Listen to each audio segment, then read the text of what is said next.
Hi guys, and welcome back to my channel. Today we are featuring a quite unusual brand really.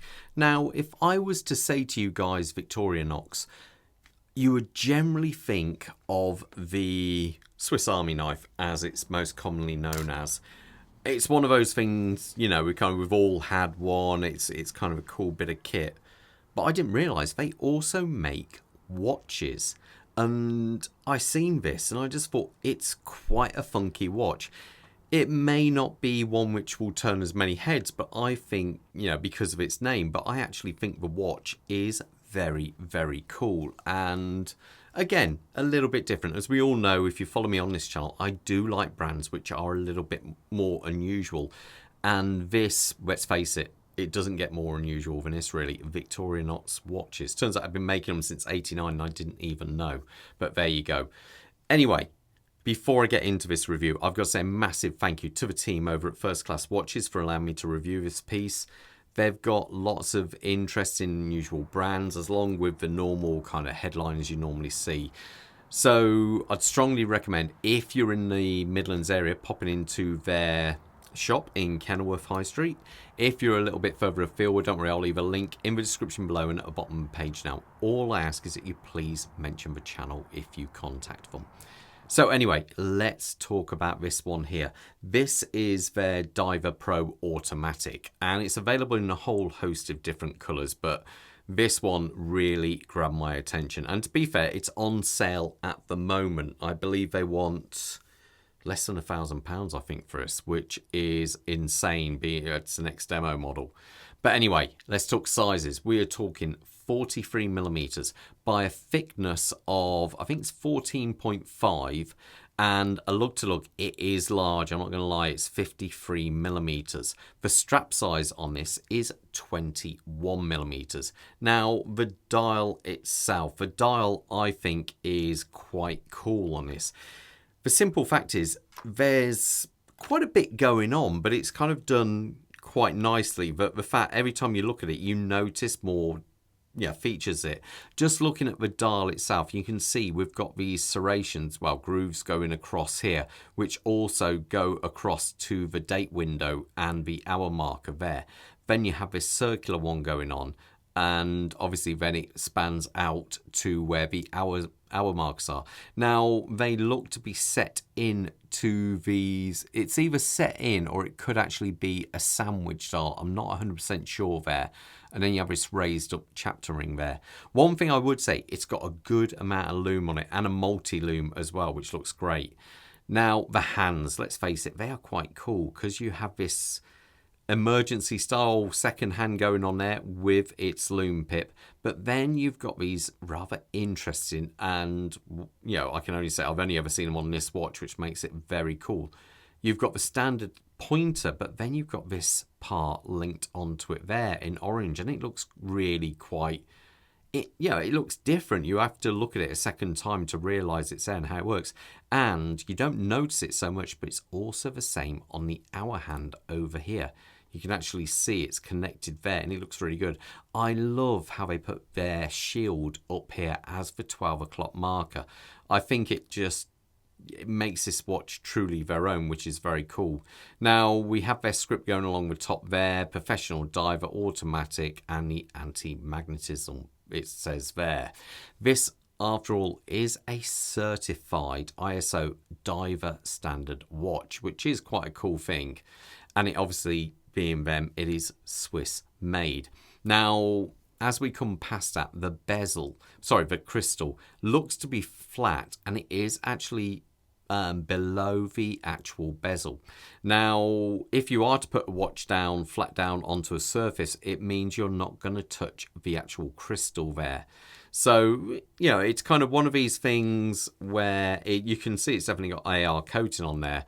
Would you rather scratch either the coating, that is if it's on the outside, or the actual bezel, if you were to place it down flat? Either way, it's quite, it's a bit more unusual. You don't always see them set back, so that's quite cool. The bezel itself, let's face it, it's got a really unusual look to it here.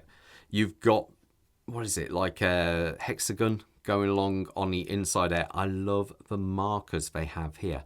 Now they are actually recessed, so they're not just painted on there, they are recessed in the material. It's kind of funky. You've got this nice big loom pip here, and then you've got the pointer pointing down to the crown, which I'm not quite sure where, that's good. Let's have a listen to the action first. It's very light, very, very light. Back plate, yep. That is it feels lovely. Definitely, quite a unique sound for this. It does look and lines up, as you can see, perfect. Afterwards, you've got these angled off pieces here where they bevel off, and you've also got these little orange markers. Obviously, everything on a swatch, you've got black or orange, and it looks kind of cool. Now, coming past that, you have this case. Now, if you can see closely there, it is actually titanium grade too. So even though this is technically quite, a decent sized watch, it does feel quite light. Not too light, but it definitely feels lighter than what you believe it would. It's got an interesting kind of bit going on there. I'm surprised they didn't carry on going across. I think they've tried to add as much as they can to make their watch more distinctive. The actual crown itself is signed up. Let's unscrew that. Does feel a little bit dry, to be fair. Pops out nicely. Obviously hacking the usual stuff there. Screw back in. Yeah, that went in all first time, no problem. See, the crown guard is quite nice on this one. As we say, this is a 300-meter diver, so you'd expect to see a screw down crown, and also part of a certification to get the actual ISO ratings there. Now, as we turn around, we do have a solid case back. Underneath there is a Sellita SW220. Now, the only difference between a 220 and a 200 is because you have the day window there. Normally, you only get the SW200, and that will only have a date, a number there, but this is a day date, so that's where the 220 comes in.